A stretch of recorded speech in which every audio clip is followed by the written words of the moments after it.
Larry and I are kicking off episode 1 of our data center series. And the whole point of the series is simple. There's a lot of information out there about data centers and a lot of misinformation. Some of what you're hearing is true. Some of it is exaggerated.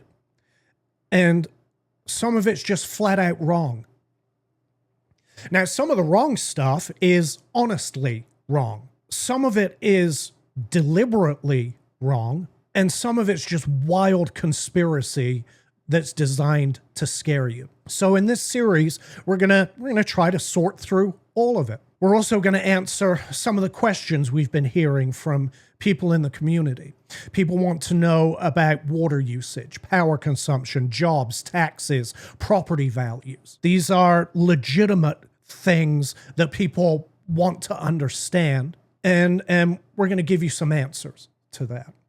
I'm doing this because I've also had questions. I've been skeptical of data centers. But as the technology has evolved, my opinions have evolved. And I know how difficult it was to find the truth with data hidden behind NDAs and secret meetings. And now that the debate's heating up in public, you guys also need to know, you deserve to know what's true and what isn't. So this episode is just it's the foundation. In the episodes that follow, we're bringing in industry professionals to answer questions directly. So you won't have to take our word for any of it. You'll hear it straight from the people who design, who build, and who study these things for a living. Our job right now, our job tonight, is to lay the groundwork. So let's go ahead and get into it, Larry.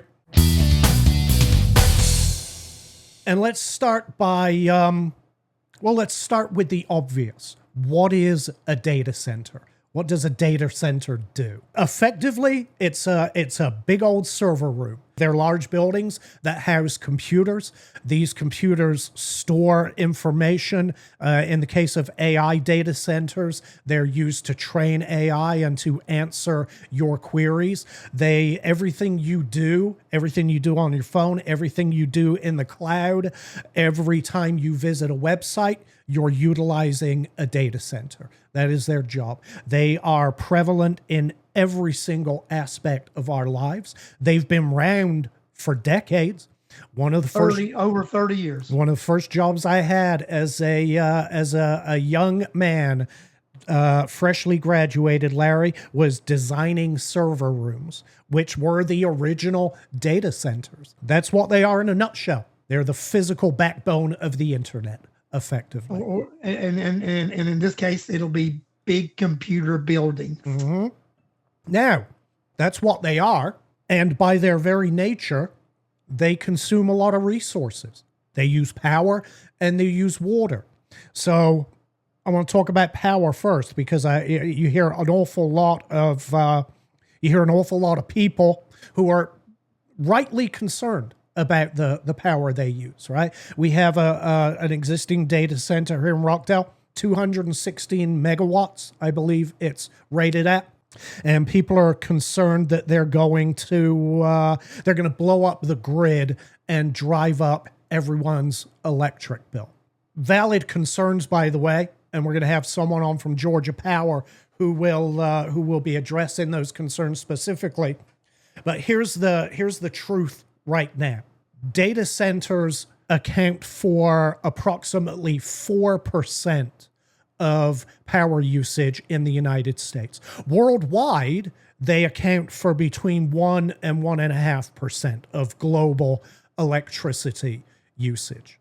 That is not a linear scale. Between 2010 and 2018, global data centers saw a 550% increase in their work. They're called compute instances, but effectively in the work they do, 550%, whereas their electricity use rose by only 6%. So it's not an instance of the more we get And the more they do, the more the grid's going to be strained because it's not a linear scale. And then also, Alex, the data centers use less of the grid than electric vehicles or air conditioning. Yes.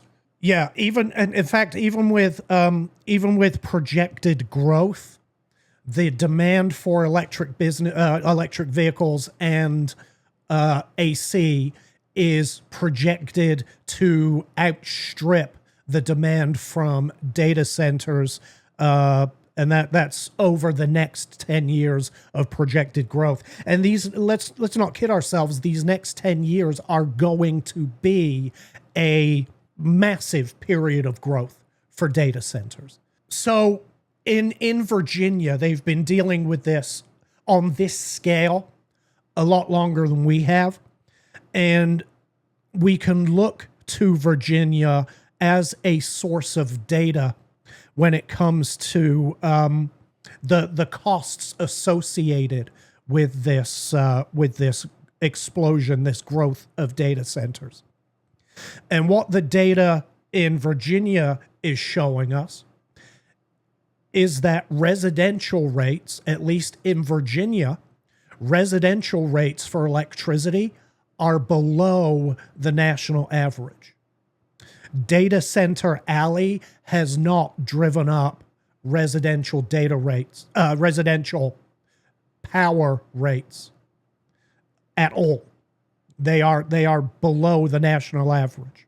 Georgia Power will also be addressing what they call protections for Georgia residents. And of course, we'll be questioning and talking to Georgia Power about this because the PSC issued some rulings. There was some legislation to protect Georgia residential customers. Two pieces of legislation, actually. Two versions, correct? Yeah. One piece that Georgia Power supported, one piece that Georgia Power did not support.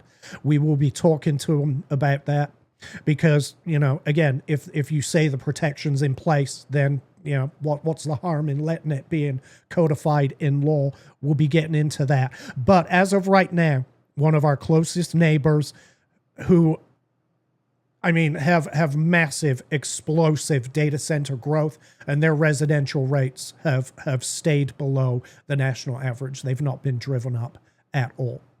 Whether that's a pro or a con, again, you're going to have to decide for yourselves. Water's the next biggie, right? Yes. If you ask AI, all data centers everywhere use millions of gallons of water a day. And the problem with that is AI is lying to you. AI is wrong.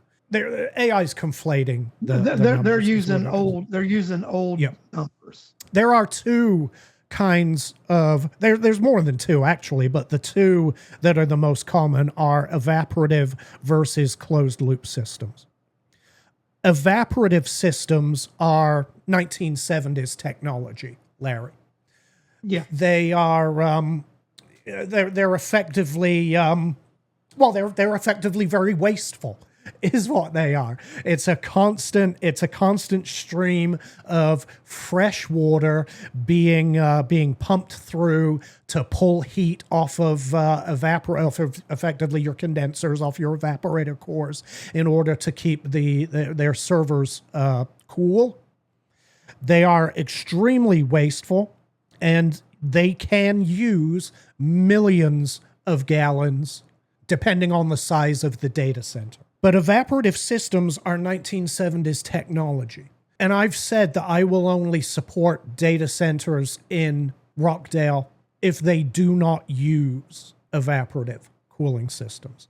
There's immersive, there's closed loop, there's a number of things. But the most common alternative is a closed loop system. Closed loop systems do not use massive amounts of water. There is the initial fill up.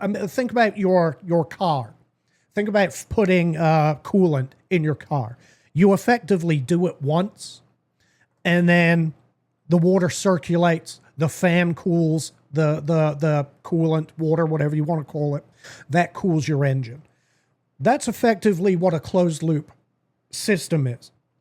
You fill the system once, the water is circulated, it's cooled, but through I still think it's evaporative cooling, but there's very minimal water loss. There is some water use, and it's important to know that, because closed loop systems are not as efficient as evaporative systems. And therefore, these data centers have built-in redundancies in order to aid in cooling. What that means is that instead of having a single set of servers, they will have duplicate servers. And for a period of time, one set of servers will be online. And once those get what's called heat soaked, those are unplugged and new servers get plugged in. This is all automated. However, there is a tiny bit of water usage while that happens. When one server uncouples, there's a little spurt of water and before it seals off. And when the next server plugs in, there's a little spurt of water until the system is fully sealed. So there is absolutely some water usage with a closed loop system. Of course, there's water usage with the facility in general for the sinks, the toilets, the kitchens. There's your typical office or industrial type water usage that takes place as well. But closed loop systems use a fraction of the water of a evaporative cooling system. There are a number of these closed loop systems now that are moving to a gray water closed loop system, Larry, where their initial fill is using gray water rather than municipal water, which again is even better.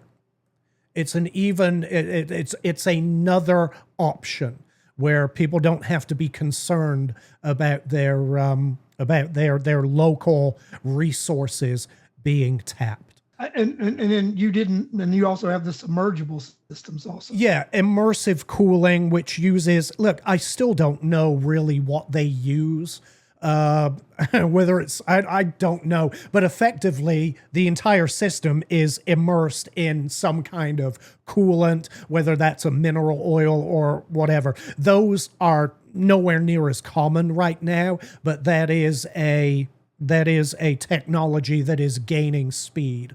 Now, of course, there's a trade-off for closed loop. Closed loop uses more electricity.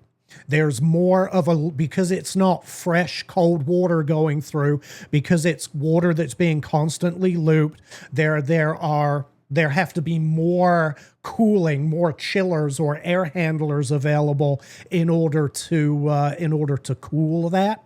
And so the trade-off for a closed loop system is higher power usage. But we know what that number is when this is the good thing about it. We know what that number is going to be when the facility is permitted. For example, the existing or the one that's currently being built, 216 megawatts. That's what its maximum is going to be. So there are no uncertainties and no questions. Yes, it's going to use more power for a closed loop system, but we know what that power demand is going to be because that has to be permitted up front. So one uses more water, one uses more electricity.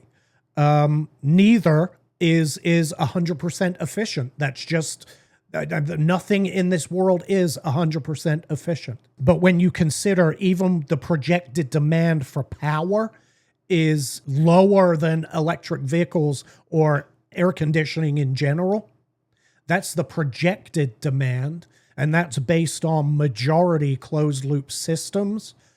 For me, Larry, it's no longer a concern. Water and power, I think the technological advancements in data centers have addressed those issues to where Those So issues are manageable. yeah, to where you won't even know. You won't even know they're there. Again, we're going to have Georgia Power on to talk about this, but Georgia Power they're allocating demand or usage up front is what they're doing. They're effectively doing it the right way. Rather than taxing the system, they're building for the growth. So water and power, I'm far less concerned about those than I used to be. The one that still concerns me is noise. And not just the noise we hear, right? It's the noise that we feel. But of course, people are concerned. Data centers are loud, and they're gonna harm the quality of life for people who live nearby. And it's a legitimate concern. And right now in Rockdale, we don't have any maximum noise restrictions, right? In our ordinance, our ordinance tells us the kind of noises we're not allowed to make and at what times of day, but we don't have a fixed noise level for industrial in our ordinance right now. And from what I found in the UDO that's being discussed, they are proposing a fixed noise level for Rockdale, Larry. And it will be 65 decibels at the property line during the day for data centers and 55 decibels at the property line at night for data centers. This is there's no clean source for data for any of this, but in the research I've done, I've found measurements as high as 75 decibels at the property line in other municipalities' ordinances. And it looks like Rockdale is planning for it to be even lower. And of course, there's many ways to mitigate noise. And this is what data centers are realizing. And it's been an uphill fight for many residents, by the way. For about a decade, some of the biggest players in this industry have been pushing back against noise concerns. And it's taken a long time for them to finally realize that noise is a problem that needs to be addressed. And so now all over the country, we're seeing people, Microsoft, Google, AWS, they're all going into these existing data centers and they're retrofitting them at this point with noise mitigation, noise abatement measures, which is a good thing. But if it's designed for initially, it's unnecessary. There are a lot of abatement techniques available, from vibration dampening to sound dampening to sound insulation to acoustic paneling to something as simple as a vegetative buffer. Sound is it's pressure, it's a frequency.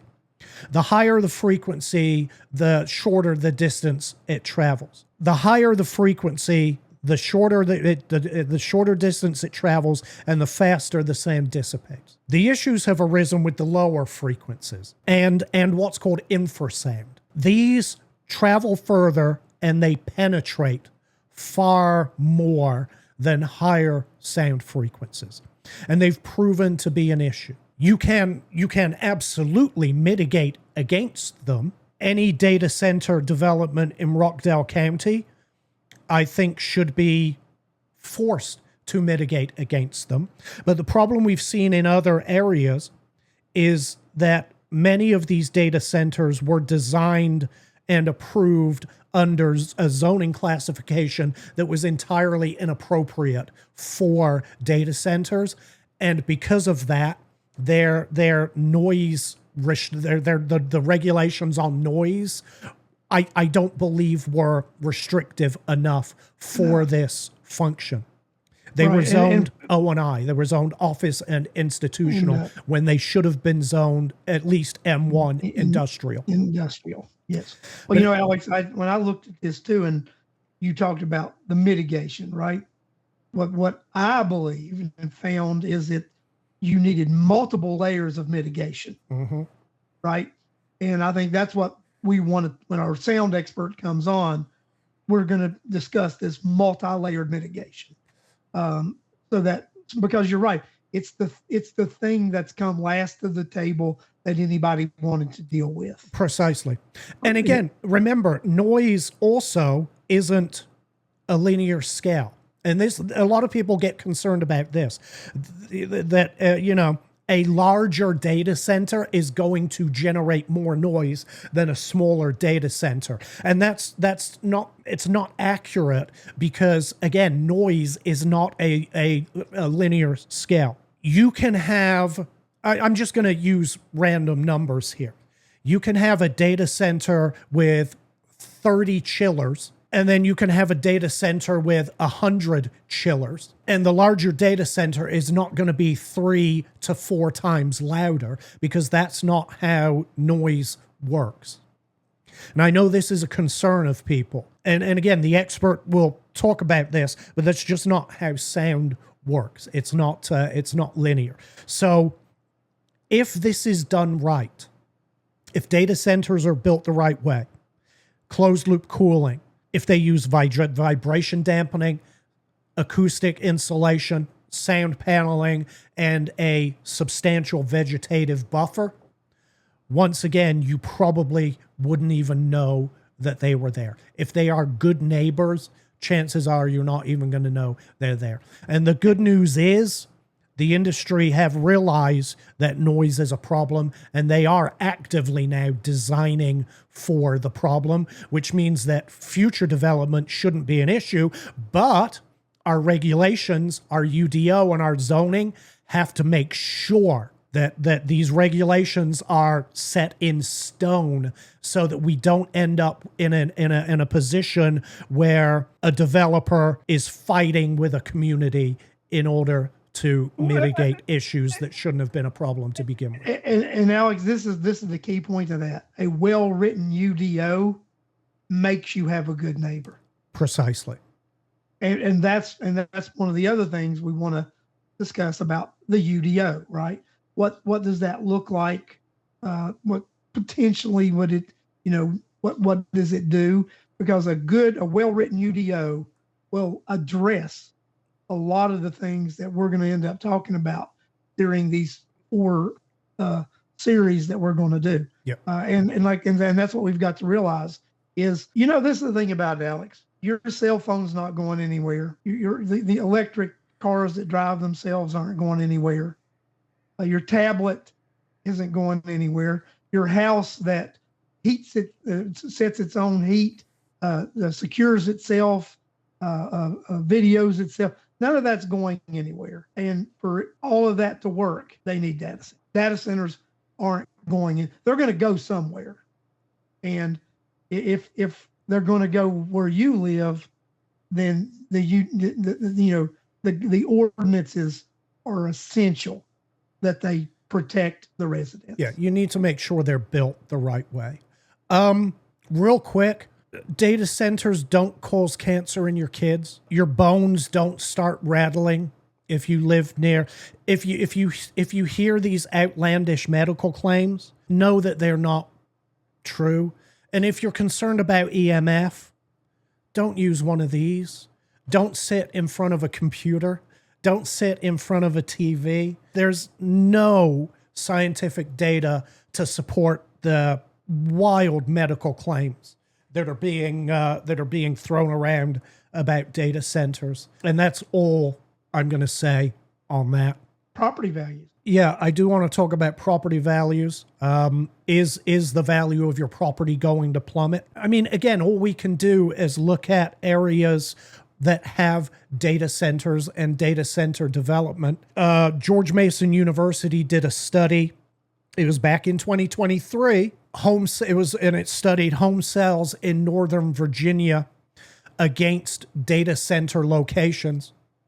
And this study actually found that the homes closer to the data centers actually sold for more money than homes further away from data centers. In one Prince William County subdivision, home values increased 18% year over year, while the broader market, the surrounding market, went down. It declined. So they haven't seen any negative downward pressure on home values. Larry, you've spoken to somebody more local about this. I've actually spoken to a couple of developers, and I've asked them what it would look like for properties that were in the vicinity of data centers, and from what they have told me, that what they would offer people adjacent to data centers is a whole lot of money. So I think from what I've been told by local developers, matches what your study says from Virginia. Well, the George Mason study, not mine. It's not my study. Well, but the study you cited. Yep. That what I have spoken to some local developers, and I intend to, as we do the show, get some numbers and provide what this is what an acre goes for. What would you look at purchasing it for if it's adjacent to a data center? So I plan on providing what those numbers look like.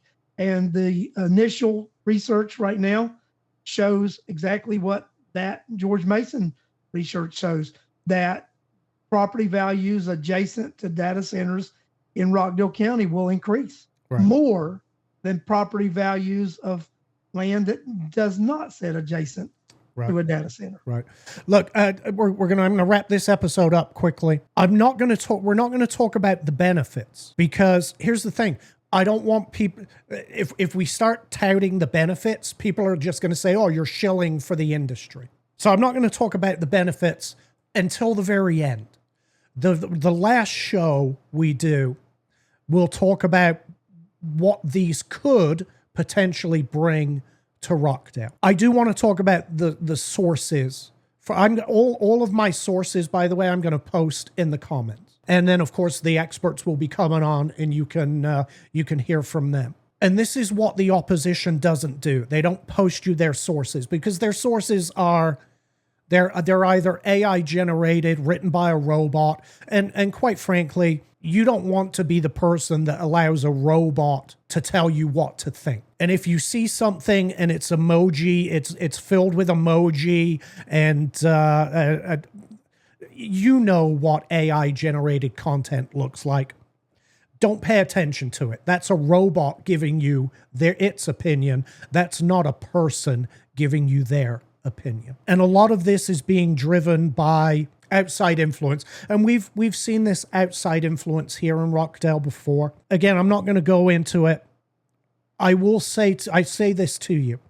If you really want to look at both sides, consider the sources of the information that you're getting. And when you're doing your own research, I implore you, don't rely on AI to do it. It will not be accurate. We're going to approach each of these topics one at a time with a specific expert for a specific topic. I'll be reaching out to you guys to email your questions. That's going to be it for this episode. Like I say, I'll be posting all of our sources in the comments. Next time, we'll start going deeper, and we'll be bringing in the people who actually work in this industry to answer questions themselves. So stay tuned.